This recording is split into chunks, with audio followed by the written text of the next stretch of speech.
আসসালামু আলাইকুম। আমি শান্ত আজকে আপনাদেরকে দেখাবো ধানুয়া কামালপুর স্থলবন্দর, যেটি জামালপুর জেলার বকশীগঞ্জ উপজেলায় অবস্থিত।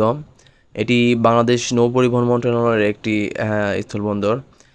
স্থলবন্দরগুলো সাধারণত ভারতের সীমান্তবর্তী এলাকাগুলোতে অবস্থান করে।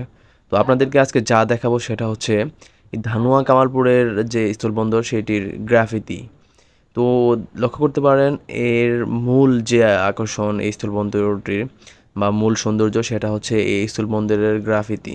লক্ষ্য করলে দেখতে পাবেন এখানে তারা খুব সুন্দরভাবে ফুটিয়ে তুলেছে গ্রাম বাংলার ঐতিহ্য, গ্রামের কৃষি, এবং এখানে তারা ফুটিয়ে তুলেছে মুক্তিযুদ্ধ, ধানুয়া কামালপুরের মুক্তিযুদ্ধের স্মরণে একটা গ্রাফিতি। তো গেটের অপর প্রান্তে আরেকটি গ্রাফিতি লক্ষ্য করা যায়। তো খুব সুন্দর নিদর্শন হিসেবে এখানে দেশের অর্থব্যবস্থার এবং স্থলবন্দরের একটা গ্রাফিতি তারা অঙ্কন করেছেন, এবং এখানে পুরো সমগ্র দেশের যে অর্থনীতি আছে সেটা নিয়ে একটা করেছেন। এটি হচ্ছে স্থলবন্দরের ভেতরের যাওয়ার গেট। তো আমরা কয়েকজন বন্ধু মিলে এখানে ঘুরতে এসেছিলাম। স্থলবন্দরগুলোর যে রাস্তা এবং এখানকার পরিবেশ প্রকৃতি খুবই খুবই সুন্দর, একদম দেখার মতো।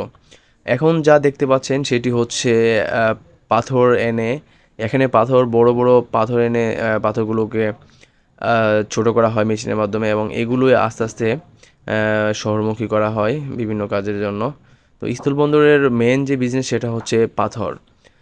এখন আপনাদেরকে যা দেখাবো সেটা হচ্ছে কতটা কাছে, মানে ভারতের সীমান্তের কতটা কাছে এই স্থলবন্দরগুলো হয়ে থাকে।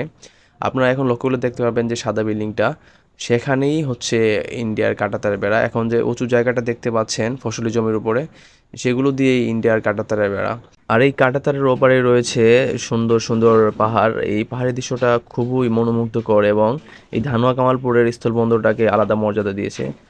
তো ভিডিওটা ভালো লাগলে অবশ্যই শেয়ার করবেন এবং কমেন্টে মন্তব্য জানাবেন। আসসালামু আলাইকুম।